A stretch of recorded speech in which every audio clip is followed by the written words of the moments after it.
Unmute. Thank you. Thank you. Operator error. So, statutory law, research, and a bit about legislation. Kind of important because, as we've witnessed in the last 4 years, the legislative process has been a struggle, and passing and making laws has been a struggle. So there's got to be something all to it. So for today, similar format as last week, this is just going to be an introduction to statutes through another quiz type format. So please raise your hands and I will try to see the hands waving and call on y'all. And then after I walk us through statutes, I'm going to give you some critical hints and shortcuts, what I call my pro tips, that I think if you're going to take anything away from what I say, it ought to be these things, those things. And then at the very end, I'll do a short demo on Lexis, probably this time. First off, general announcement, Lexis and Westlaw vendor training has been scheduled. And then you can see the dates there. For Lexis, the week of February 2nd, and then Westlaw the week after. For Lexis, Tim Brahms, he has the sign-up sheet on the Lexis homepage. So when you log into Lexis, you can go down somewhere and sign up for a slot. And then Erica from Westlaw, she'll be sending out an email to all y'all with the Zoom link and those dates as well. So make sure you take advantage of those two training sessions. For those of you who can't make it, they will record one of the sessions and it will be available on the Twin page. But as I said before, while I know Lexis and Westlaw, I'm not necessarily an expert to all of the ins and outs, so it's better to get all the particulars from the people who work for Lexis and Westlaw, because they know their products a lot better than I do. So without further ado, cock quiz, questions about statutes and legislation, hopefully in some semi-real world situation. So first off, what is a statute generally? What is it?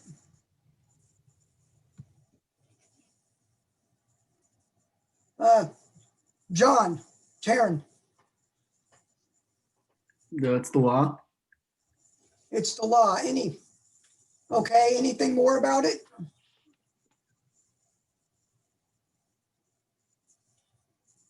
Michael. Is it a section of the code? Section of the code, okay. Dominique? Legislation passed to solve a problem. Legislation passed to solve a problem. Okay. So what is a statute? It's a law. It's passed by the legislature. Either somebody is contacted the congressman and they want a law passed, or the president or the governor, they have it on their legislative agenda that they want to work on such things. So it's a law that the legislature wants to enact that will control or somehow regulate or govern a certain situation. So question 2, what's the difference between a statute and a code? Is there any difference between a statute and a code?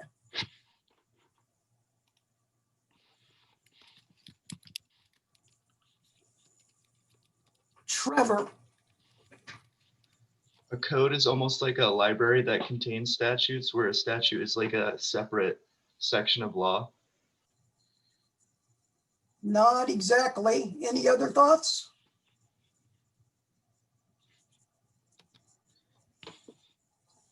John.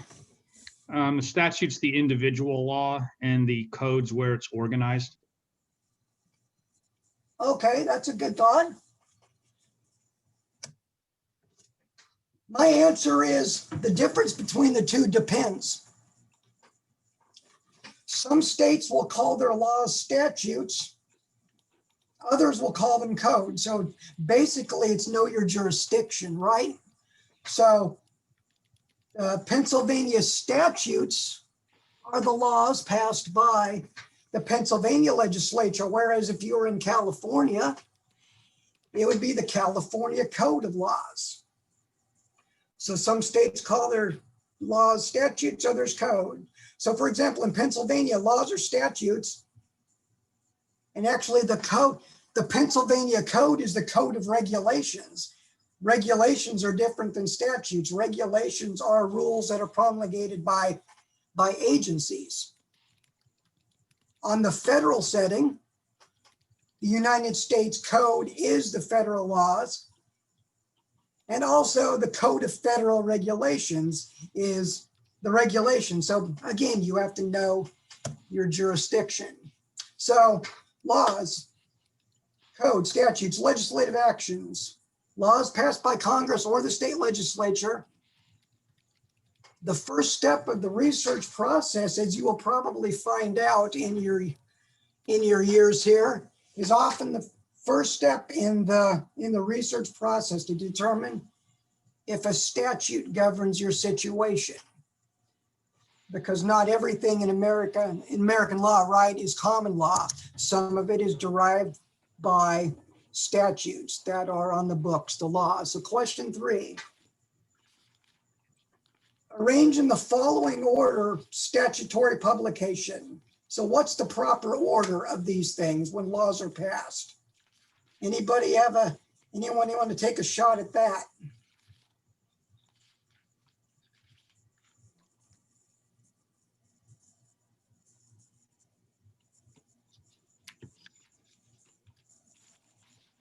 No brave soul this morning?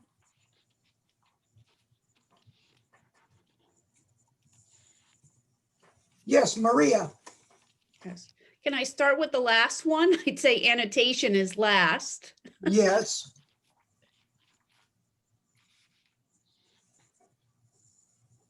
Annotation is last. Anybody else? Kayla.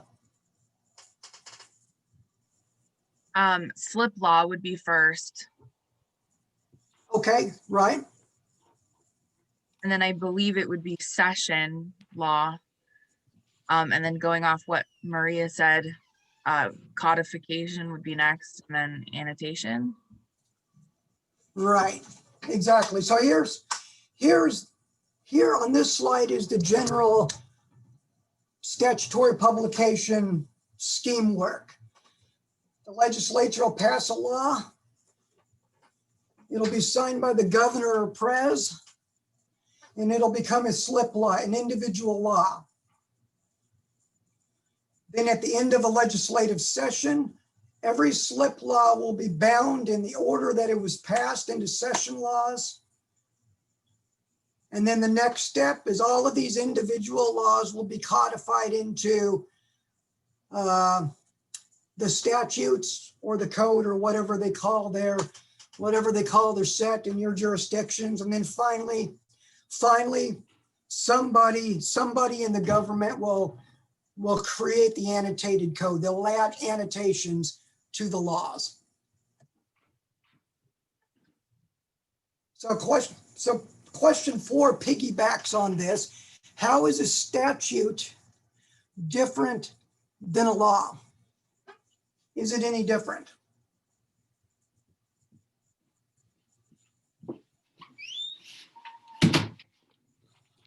Yes or no?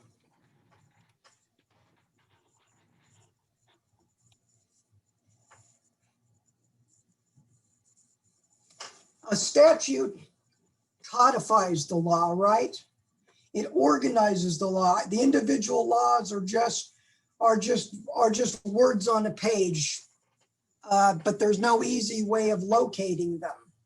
So when a statute is published, it'll be codified by subject area, so all of us can better able find something that we're looking for. So here's Here's Public Law 107-303. That's the law passed in the 107th Congress. That's the 303rd law passed. And then it's codified into the United States Code. It's codified into, and this is a typical framework of codification, Title 33 of the United States Code, beginning on section 1251. So roughly everything in Title 33 has to deal with the environment and water and lakes and things of that nature. So the individual laws are codified by subject matter arrangement. So this 116 Stat 2355, that's the second step in the legislative process. That's your session law. So all of the laws in the 116th Congress are going to be pulled into 116 Stat, and then the individual law would be published on page 2355. So in numerical order, that all of the laws were passed.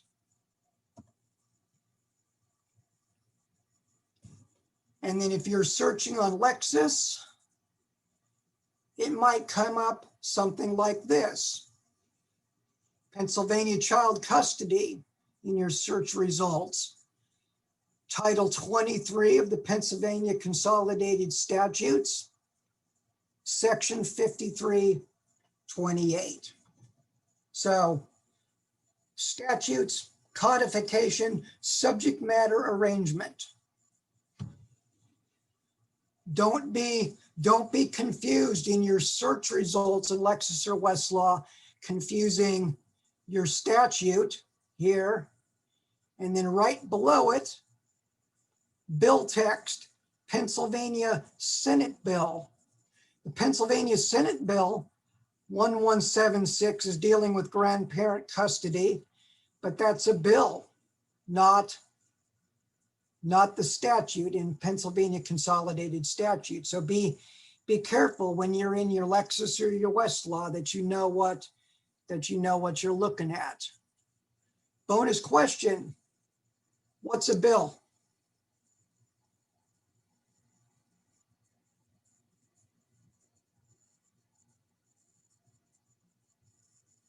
Kayla? Proposed law? Proposed law. That's right. Proposed legislation. So if this proposed legislation, if this bill makes it through Congress and it's passed by Congress and then signed by the president, it becomes law. All right. This is a throwback from my past. After watching You the sure Fat gotta Albert climb a lot of cartoon. steps to get to this Capitol building here in Washington. Well, I wonder who that sad little scrap of paper is.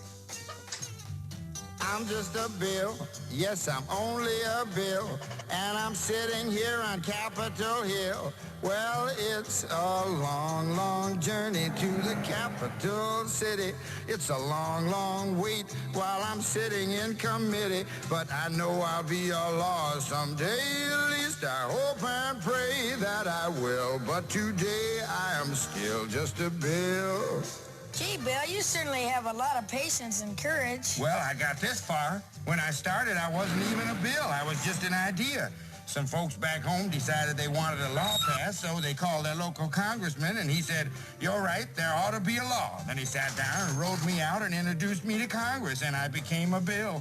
And I'll remain a bill until they decide to make me a law. I'm just a bill. Yes, I'm only a bill. And I got as far as Capitol Hill. Well, now I'm stuck in committee, and I'll sit here and wait while a few key congressmen discuss and debate whether they should let me be. So before a bill becomes law, it has to pass. The reason I go over this is I can't tell you how many times people would come into my office and say they're looking for a statute, and they would pull up a bill that hasn't even been passed into law yet. So make sure that you understand that proposed legislation is still just proposed. It's not a law. So it has to be codified, and it's got to be in the Pennsylvania statute, or it's got to be in the US code before you're really worried about it, at least in terms of your research brief. So question 5, I think we've already sort of touched on this. Why are the statutes codified?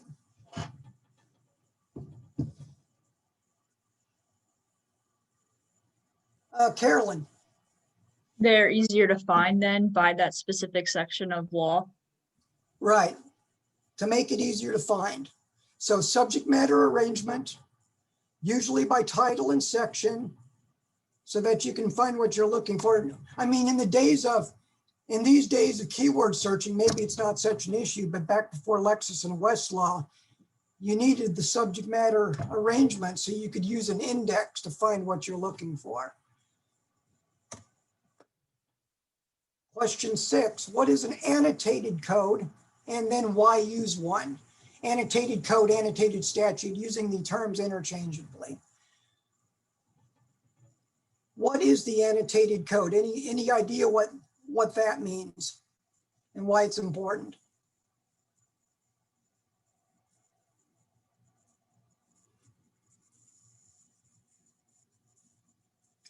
Kayla.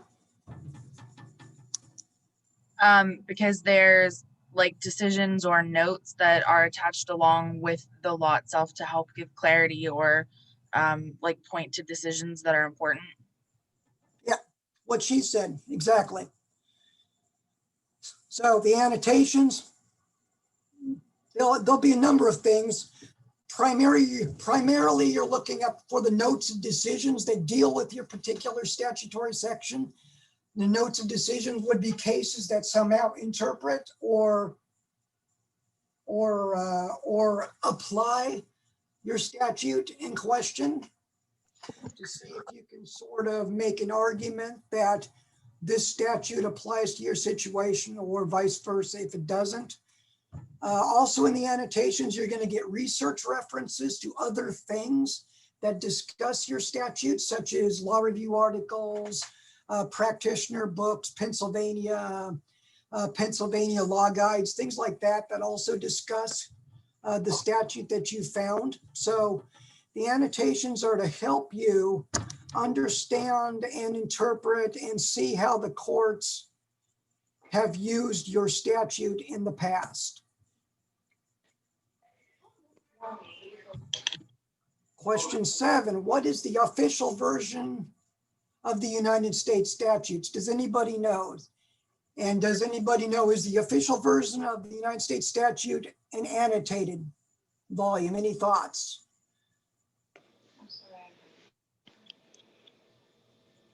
Official version of federal law.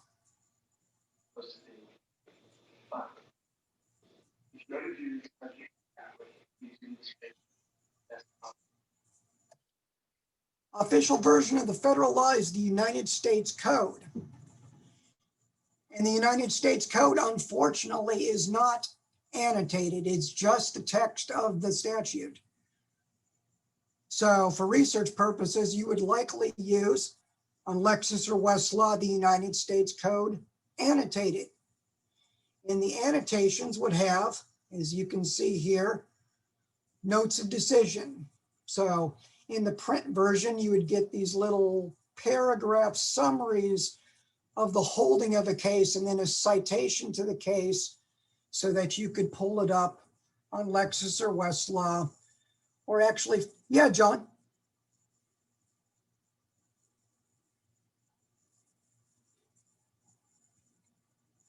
You are muted, John. Did you have a question? No, I accidentally bumped a key. I'm sorry, Brent. Oh, okay. So annotated code, you're going to do your research in the annotated code because you want to find information in cases that have applied your statute. So to research the statutes, are you going to use the official version, unofficial, or the annotated one? The answer is the annotated one, because in some jurisdictions, the annotated code is the official one. I believe that's the case in California. That's not the case in Pennsylvania. Pennsylvania consolidated statutes are the official ones. You would cite to the Pennsylvania consolidated statutes, but it wouldn't do you any good for research purposes because there's no annotations. So again, screenshot of the print version, you can see at the end of the statutory section, the notes of decisions, small summaries of the opinion, and then the citation of the case. So Pennsylvania consolidated statutes, that's the official version, but it's just the law. The only annotations are going to be maybe an occasional cross-reference to another section. So question 9. This might be important to your brief. How do you know what version of the state statutes to cite to? Any thoughts on how to find out that answer? Yes, Aaron. The blue book The tells blue- you which. The blue to book, use. yeah. That's right. So check the blue book.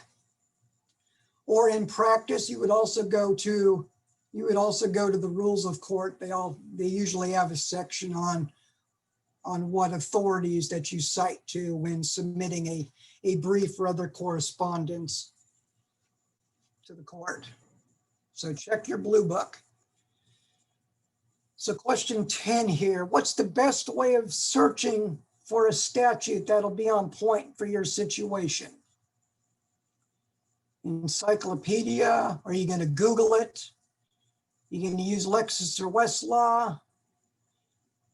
We're in COVID, the library shut down, so you're really not going to use the index of an annotated statute, so 4 is out the window. A state practice aid of some sort, something else? How are you going to find a statute?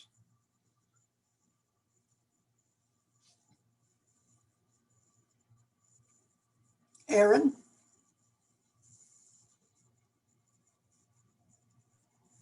I think that you would go to Westlaw and then you would bring up the state that you were looking for, and then you would do the keyword search. Okay. That's a good approach. I might use that. Any other thoughts? Remember from last week, there's no one perfect path to finding these things. It's just basically whatever will lead you to the right answer. So I say all of the above, sort of all roads lead to Rome type concept here. As you evolve in your research, you evolve in your study of law, you're going to learn to use whatever resources available for you. Sort of like in martial arts, about anything in the room can be used as a weapon. So keyword Lexis search here. Grandparent, same paragraph as custody. And I've selected statutes and legislation. So I can relatively easy on Lexis find out that Title 23 of the Pennsylvania Consolidated Statutes, Section 5325, deals generally with standing for partial physical custody or supervised custody. So that probably gets me in the ballpark. Like I tend to do, I might start in Google. So I do a Google search on grandparent visitation, Pennsylvania. And a while back, one of my first hits was to this Obermeyer law firm website. It's dated May of 2018. New Pennsylvania law clarifies when grandparents can seek custody. So making reference to a proposed bill because they're going to maybe change the statute. a link to a legislative memo, which would probably get me the title and section of the Pennsylvania Consolidated Statute. They've got a link here to this DP v. GJP decision. In that decision, you'll probably see reference to Pennsylvania Consolidated Statute, the right title and section, as well as these other cases as well. So I'm using my Google search to get to primary sources. The bill, this case that probably cites the statute, then I can take this statute, plug it into Lexis or Westlaw and pull it up. So I'm not afraid to use Google, right? In the old days, or when the library was open, I might use the index of the annotated statute. So in the library, I'd go to the index, I'd look up under grandparent visitation. I think grandparent rights, custody, and it leads me to 235312. Or if I'm clerking in a law firm that does family law, they might have a copy of the Pennsylvania Law Encyclopedia. So parent and child partnerships, a section dealing with grandparents, division of custody and visitation. And I can see here my PA Law Encyclopedia gets me to Title 23, Consolidated Statute, Section 5325. So that's in the ballpark maybe. So I could take that site, put it on Lexis or Westlaw. My trusty West Pennsylvania Practice Family Law book, child custody proceedings in general, some cases that deal with it, and then Title 23, Section 5322, get me in the ballpark likely of where I need to be. So I'm using what? A secondary source to point me to cases and the statute.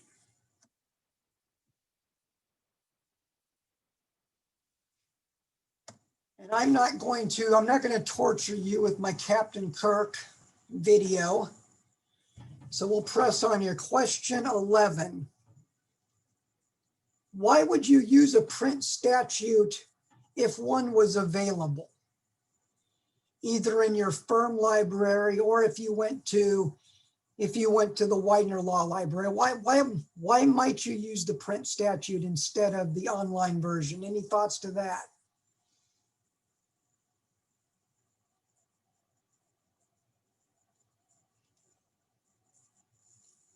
Michael. There are some that some statutes haven't been digitized yet. Maybe when I started practicing law in 1995, that would be the case, but no, not anymore. As soon as a bill becomes law and is signed by the governor or president, within minutes, it's forwarded to Lexis or Westlaw. So that really wouldn't be an issue anymore. So you're saying all the statutes are available online? Yes. Okay. Yeah. Lexis or Westlaw, all 50 state statutes, and of course the federal statute as well, the US Code.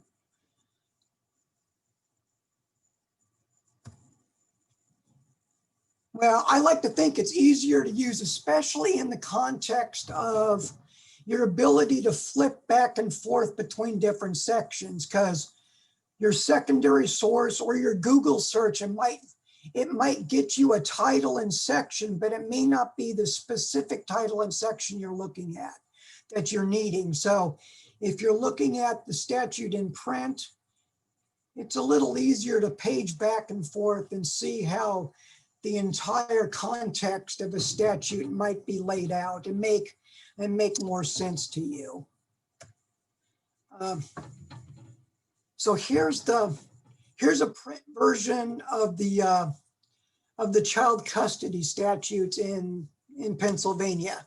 So chapter 53 is child custody. You can see the table of contents there on the left, and then the different sections. Here's section 5324 dealing with the general standing to petition for physical custody.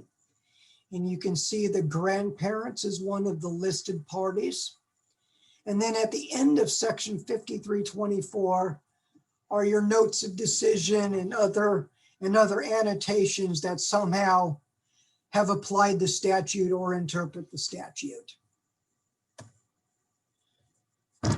So of course, the updating part of print is the bugaboo, because when it goes to print, the updating pocket parts, they might be 6, 8, 9 months out of date. So while you might use a print resource in your library, chances are you're going to use your online content to update it. So like this slide says, anything that's in print typically can be updated. Your laws, your statutes, your practice material, the Pennsylvania Family Law book, American Law Reports, everything in print can be updated, usually by a pocket part. But the time lag between the print version and the pocket part updating is sometimes so significant, it might be considered malpractice to rely just upon the print resource. So, pro tip number 1, in the vein of the print statute and easier to page back and forth, don't forget that the online statutes in Lexis and Westlaw, they have a table of contents feature. So up at the top of the page, when you've arrived at a particular section of the Pennsylvania statutes, if you click on the table of contents button, the table of contents box pops up, and you can see at least how all of the different sections in this instance, it would be chapter 53, child custody, are sort of laid out. So remember the table of contents feature. That's my tip number 1. Pro tip number 2, understand what you're looking at. Here's a screenshot again of that Lexis search, grandparent visitation. Hit number 3, factors to consider for awarding custody. 23, Pennsylvania Consolidated Statute 5328. That's the statute. But be aware, right below it, bill text, Pennsylvania Senate Bill 1176. That's a bill, that's proposed legislation. So you're not going to want to cite Senate Bill 1176 in your brief unless you're doing a legislative history maybe. So just be aware of what you're looking at. And to that aim, if you've got questions like that, make sure you email me. My email address is bljohnson@widener.edu. And then pro tip number 3. Remember, if you're in a statute and you're looking for cases that interpret your statute, find those cases within the statute itself first or primarily. Don't run your search, go to statutes, find your statute, and then get back out and rerun a search and go to cases. No. In this Westlaw version here, section 5324 of the statute, up at the top, you click on notes of decision. So these are cases that have dealt with your statute. And then along the top further, citing references. Those are more cases that have cited section 5324. And if you're still having difficulty understanding what this statute means, further along context and analysis, those would be law reviews, practice aids, other types of books and treatises that have discussed Section 5324. So if you're in your statute, make sure you explore all of the things that are available from within the statute in Lexis or Westlaw first. So that's the end of my slide show presentation. I'm sure you guys were really excited about that. Let me see if I can get my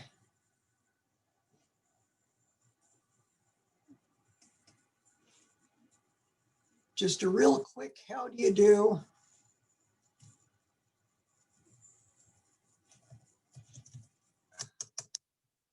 Log into Lexis real quick here.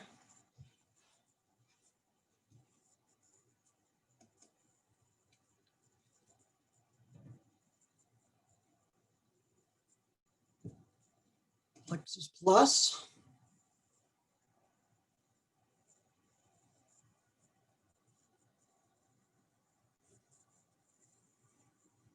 So I might start in state,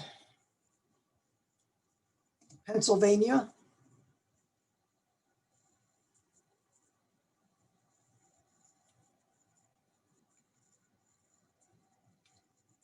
And I likely don't know what specific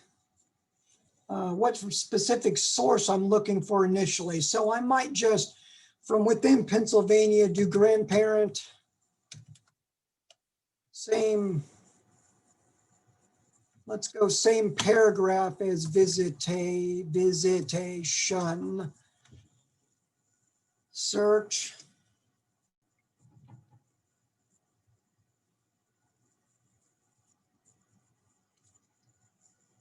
So the default on my screen is to secondary materials.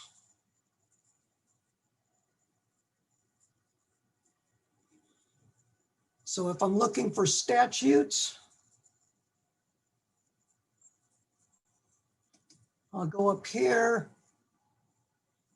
statutes and legislation. So in Lexis, some of the confusion is they combine statutes and legislation into one category. So that throws some people off. So some of these initial hits are legislation, Senate bill. These are all Senate bills here. So category,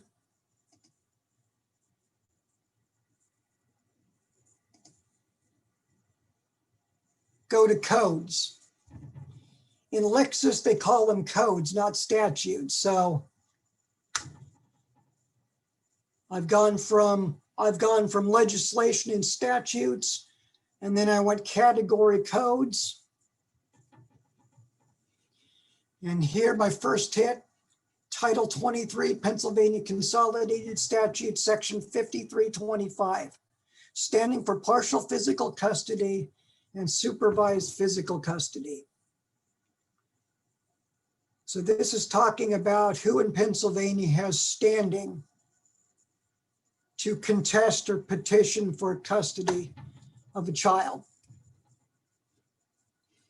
Here's in Lexis Plus, my table of contents link is here on the left, table of contents. And then I can see here how the Section 53 child custody is sort of laid out. Definitions, if there's some question about what the meaning child is. Section 5323 award of custody. I might want to take a look at that.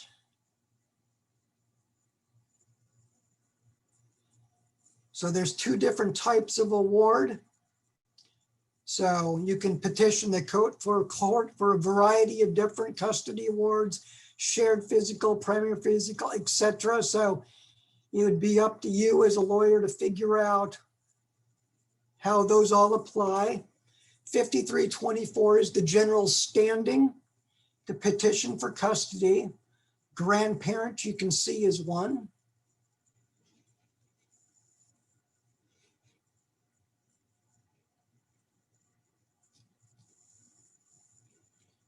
And then you scroll. So you've got the text,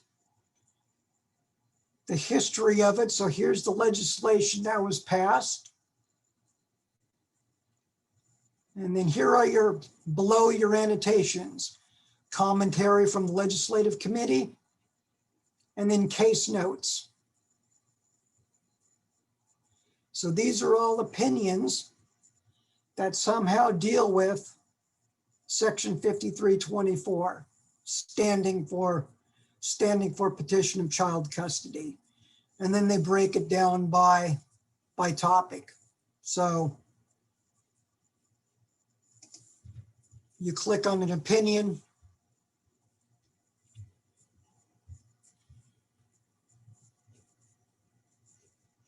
Holding, they did not err in the grandparent lacking standing pursuant to, and then you can see they're citing to Section 5324.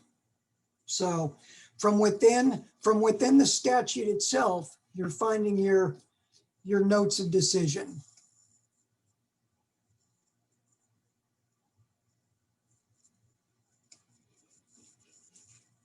If you're tracking this legislation, you'll note in your Shepherd's report, Shepherdized, we're going to go into Shepherds and citating in a lot more detail next week. When you Shepherdize your document, that's going to pull,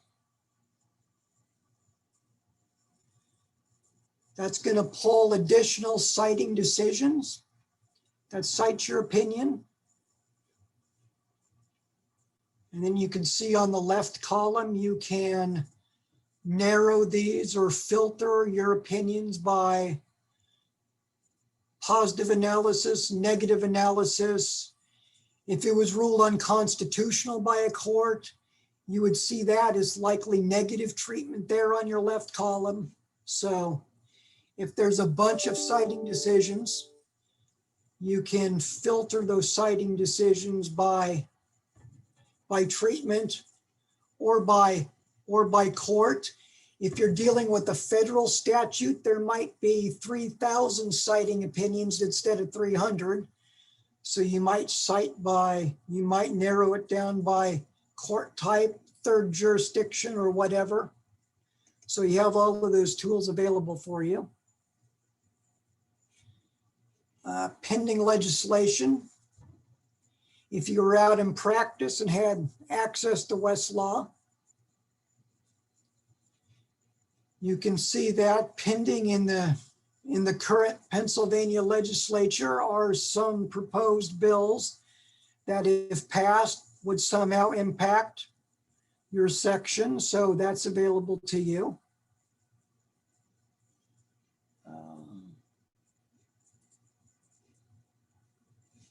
Also, let's see. Shepherdize your document again. Let's go back here.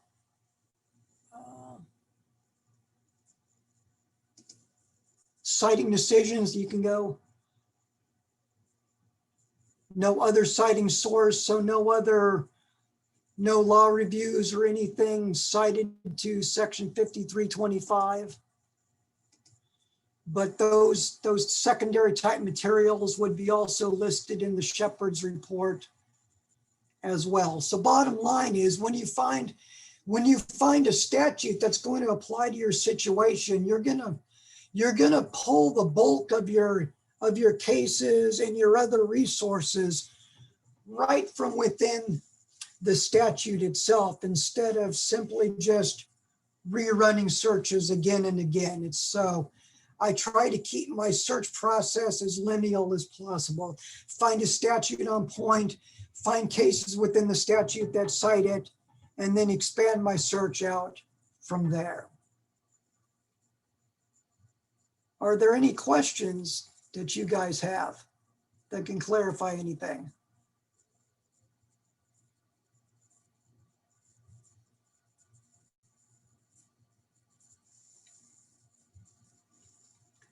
Yes, Aaron. Do you prefer searching for these things in Lexis or Westlaw, or is it parallel, the same? It's parallel, it's the same. The biggest difference between the two platforms is the secondary materials that you'll find on them. The Westlaw platform is going to have Lexis and Thomson Reuters publications, where Lexis is going to have Lexis and their umbrella of materials. So the secondary sources are going to change between the platforms, but the laws and the cases and these things are pretty much the same. David, I saw you raised your hand. Yeah, so back in the day, I remember that we were told that the official version of the statute, which was in print, was sometimes slightly different than the online electronic version because there'd be typos in it. Is that still a problem nowadays? I don't think so.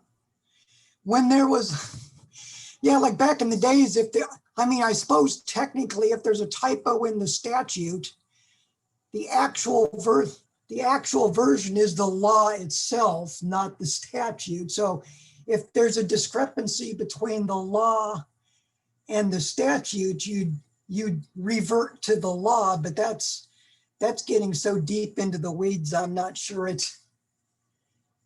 on an everyday basis, you're not going to get that. Okay. Right? Yeah, thanks. Yeah. Any other questions about Lexis, Westlaw, statutes, laws, annotations? Why don't I just shut up? No. Okay, well, if there's no other questions, I will see you guys next Thursday. If I could just jump in really quick, if the professors could stay on the call after all the students would leave, I'd appreciate that. Aaron, you had a question? So which one do you prefer? Or you always go to Lexis, or do you always go to Westlaw or whatever? I use both. I go to Westlaw because back in the day, Westlaw used to be better. And I'm so old that it's hard to shake my preferences, but I can understand those things. Anymore, it really doesn't matter. Okay. It used to be Lexis's screens were so much clunkier than Westlaw that it was a big difference. Not so anymore. My moral is that you need to use both of them because you don't know what your law firm's going to have. So use both of them. And the search results, the search filters, you're going to come up with different things. The notes of decision are going to be different in the two sets. Roughly the same, but there's going to be differences.